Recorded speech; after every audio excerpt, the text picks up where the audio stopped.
충돌 그날 대구의 밤하늘은 숨을 죽이고 있었다. 8월 15일 제80주년 광복절. 수많은 별빛 위로 대구 코오롱 야외음악당이 거대한 파도처럼 출렁이며 수천 명의 시민들이 하나의 심장처럼 뛰기 시작했다. 그리고 무대 위에 마치 시대를 가로지르는 두 개의 불꽃처럼 김용빈과 손태진이 등장했다. 이 순간은 단순한 공연이 아니었다. 80년의 역사, 희생과 헌신, 그리고 되찾는 자유의 의미가 한 번에 폭발하는 역사적 장면이었다.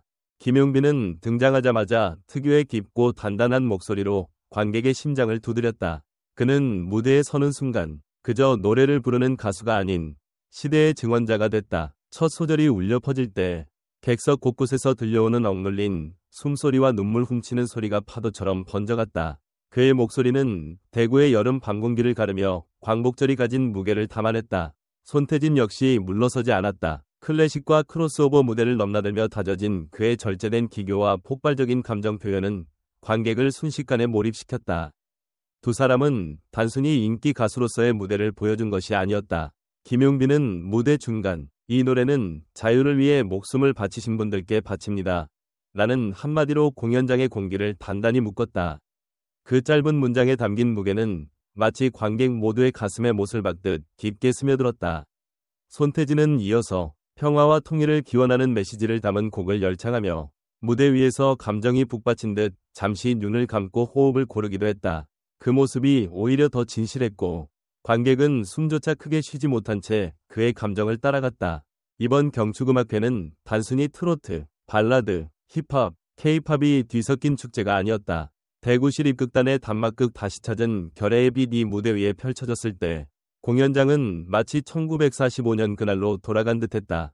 연기와 합창, 영상과 조명이 하나로 어우러지며 김용빈과 손태진이 전한 메시지가 더 단단하게 다져졌다. 이 장면을 본 관객들 중 몇몇은 이건 단순한 공연이 아니라 우리 세대의 역사 수업이라고 속삭였다.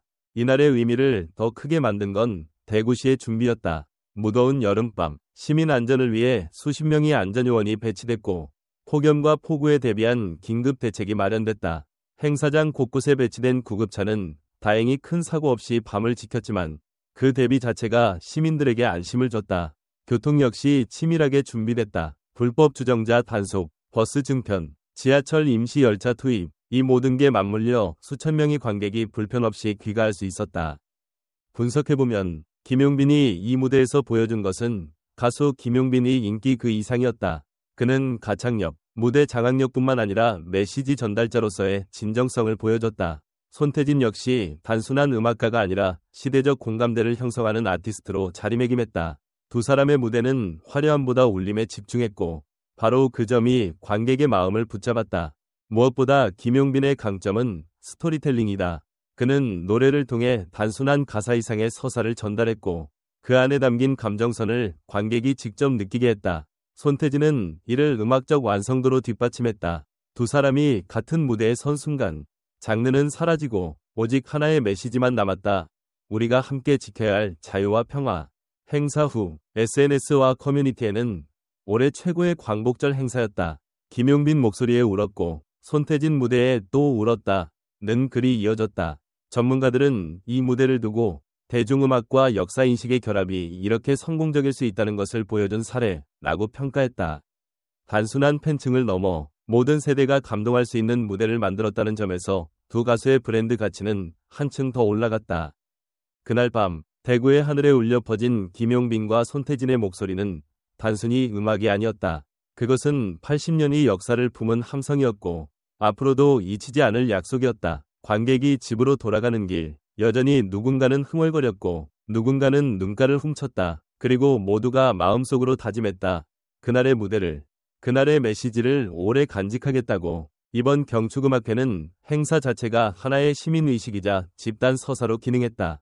기념일을 축하하는 공연을 넘어서 공동체가 과거의 상처와 현재의 일상을 연결하는 공적 시간으로 전환했다는 점이 핵심이다. 야외라는 물리적 개방성은 시민 누구나 접근할 수 있는 공론장을 만들었고 무료 개최는 참여의 장벽을 낮춰 기억의 민주화를 촉진했다. 관객은 소비자가 아니라 서사의 공동 제작자에 가까웠다. 김용빈과 손태진의 무대가 관객의 호흡과 맞물리며 장르의 경계를 녹였고 광복이라는 역사적 키워드를 오늘의 언어로 번역했다. 대구시립극단의 단막극은 정서적 몰입의 구심점이 되어 음악과 연극의 결합을 통해 기억을 시각과 청각으로 동시에 각인시켰다. 이러한 구성은 추모와 축하가 공존하는 감정의 복합성을 살렸고 세대 간 해석의 차이를 포용하는 안전한 감정의 그릇을 제공했다. 관객은 공연이 끝난 뒤 어떤 문장을 마음속에 가져갔을까? 나에게 광복의 언어는 지금 어떤 장면과 목소리로 살아있는가? 내년에 같은 자리에서 다시 모였을 때 우리는 무엇을 더 성숙하게 나눌 수 있을까? 두 메인 보컬의 미학은 방향성이 다르지만 결과는 한 지점에서 만난다. 김용빈의 장점은 서사를 끌고 가는 호흡과 공명감이다. 저음의 안정과 중음역의 선명함이 메시지 전달력을 높였고 가사 단어 사이에 남기는 여백이 관객의 회상을 불러낸다. 손태진은 크로스오버에서 단단히 다져진 다이내믹 컨트롤이 강점이다. 프레이징 말단에서의 미세한 데크레셴도와 클라이맥스에서의 포르테가 극적 호선을 만든다. 두 사람이 교차 배치될 때 무대는 직선이 아니라 곡선을 그린다. 단막극과의 순서 배열도 설득력이 있었다. 극이 역사적 문을 열고 음악이 문턱을 넘어 정서의 방으로 관객을 안내했다. 여름 야외라는 변수 속에서 음향 리스크가 상존하지만 도시가 마련한 안전대책이 몰입을 지켜냈다. 폭염 대비와 동선 관리가 없었다면 고음역의 피크를 받아들이는 관객의 체력은 급격히 떨어졌을 것이다. 여러분이 현장에서 체감한 음향과 조명의 균형은 어땠는가? 두 보컬의 결이 만나는 구간에서 어떤 장면이 가장 오래 남았는가? 이 공연을 다시 편집한다면 어떤 곡과 메시지를 전면에 둘 것인가? 이 행사의 핵심 문법은 기념을 감동으로만 포장하지 않고 책임의 언어로 확장했다는 점이다. 김용빈이 바친다는 동사의 선택은 헌정의 방향을 명확히 했고 관객의 감정이 무대로만 흐르지 않게 하여 공동체의 바깥으로 확장시켰다. 손태진의 평화와 통일이라는 키워드는 과거형의 이야기에서 현재형 과제로 초점을 이동시켰다. 이 전환은 기억을 현재의 실천으로 이어주는 다리 역할을 한다. 장르의 스펙트럼이 넓은 라인업은 젠더와 세대를 횡단하는 접점을 만들었다. 힙합과 걸그룹이 포함된 구성은 과거의 기념일을 오늘의 대중문화가 재해석하는 절차로 읽힌다. 축제적 기쁨과 역사적 숙연함이 충돌하지 않도록 큐레이션은 감정의 온도를 계단식으로 설계했다. 관객은 어느 순간에 스스로 이야기의 주인공이 되었는가? 기념의 언어는 개인의 경험과 만나면 어떤 새로운 의미를 낳는가? 같은 메시지를 다른 도시와 다른 맥락에서 펼친다면 무엇이 달라져야 하는가? 안전과 교통 운영은 문화에 보이지 않는 인프라다.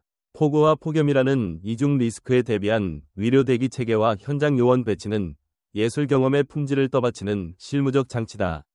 귀가 동선에 맞춘 버스 증회와 지하철 임시 열차 투입은 마지막 인상 관리에 결정적이다. 공연이 끝나고 돌아가는 길이 편안해야 감동의 잔향이 길게 남는다. 도시가 문화 행사를 운영할 때 가장 흔한 오류는 무대 중심 사고다.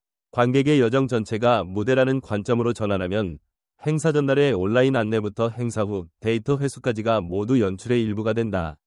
이번 대구는 이 관점을 상당 부분 성취했다는 점에서 모범 사례에 가깝다. 그렇다면 앞으로는 어떤 지표로 성과를 측정할 수 있을까? 체류 시간과 동선 분산, 온열 환자 발생률 같은 물리 지표에 더해 감정의 온도를 계량화하는 피드백 모델은 가능할까? 시민은 이벤트의 손님이 아니라 파트너가 될 수 있을까? 두 아티스트에게 이번 무대는 브랜드 자산의 질을 바꾸는 기회였다. 상업 공연에서 누적하는 화제성과는 결이 다른 공공적 신뢰를 축적했다. 애국과 평화라는 키워드를 무리 없이 자기 언어로 소화하면 이미지의 깊이가 생기고 향후 협업의 스펙트럼이 넓어진다. 지역 축제와 공공 공연에서 중요한 것은 단기 노출이 아니라 장기 기억의 점유율이다. 내년 같은 날짜에 떠오르는 첫 화면이 무엇인지가 핵심 지표가 된다. 온라인에서의 2차 확산은 장면성과 문장성이 좌우한다. 현장에서 탄생한 명장면과 명문장이 사회관계망에서 재맥락화될 때 브랜드는 스스로 증식한다. 이번 무대에서 여러분의 타임라인에 가장 먼저 저장하고 싶은 구절은 무엇이었는가? 그 한 문장이 앞으로의 활동에서 어떤 협업을 예고한다고 보는가? 지역과 아티스트의 상호 신뢰는 다음 어떤 프로젝트로 발전할 수 있을까? 대형 기념 공연은 감정의 고저가 크다. 감동과 숙연함 사이의 전환에서 관객이 정서적으로 안전하다고 느끼게 만드는 디자인이 필요하다. 무대 속의 언어가 과도한 영웅화를 피하고 일상의 언어로 번역될 때 관객은 방어를 풀고 공감으로 이동한다. 이번 공연은 합창과 독창, 극과 음악을 직조해 감정의 완급을 자연스럽게 조절했다. 야외 특성상 주변 소음과 날씨 변수가 존재하지만 스태프의 안내와 무대의 몰입도가 이 리스크를 상쇄했다. 이 경험을 확장해 다음에는 참여형 코러스를 도입한다면 어떨까? 세대별로 선호 장르가 다른 관객이 한 곡 안에서 역할을 갖는 순간 공동체의 손끝 감각이 더 선명해질 수 있다. 여러분이 현장에서 느낀 가장 편안했던 순간과 가장 불편했던 순간은 무엇이었는가? 그 차이는 어떤 세심함에서 비롯되었는가? 김용빈은 이야기하는 보컬이라는 정체성을 강화했다. 그의 음색은 온기와 결을 동시에 갖고